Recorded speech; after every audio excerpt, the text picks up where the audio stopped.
Hai guys. Okay, hari ni aku ada projek baru. Aku nak pergi ambil 2 biji motor. Motor ni aku dah siap-siap bayar.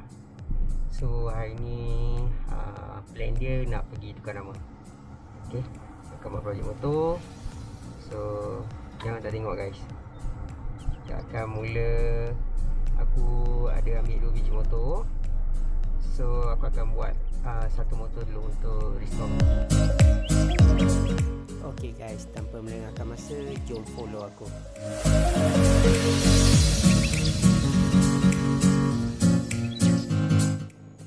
Aku dah nak sampai kat tempat aku beli motor tu. So aku dah janji dengan runner ni antara pukul 8 hingga pukul 10. Sekarang runner ni on the way. So tinggal nak tunggu runner ni. Apa-apa nanti aku update.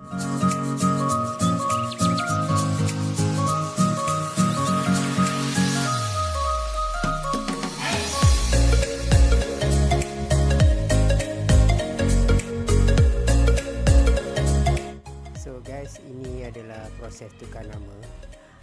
Buat thumbprint kat tepi jalan je, tak perlu nak pergi JPJ.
Okay guys, itu tadi footage aku beli motor.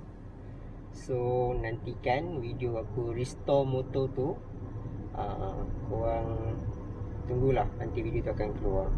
Tapi untuk restore motor ni aku akan buat slow-slow, part by part. Apa-apa nanti kita jumpa kat video restore motor. Okay, bye.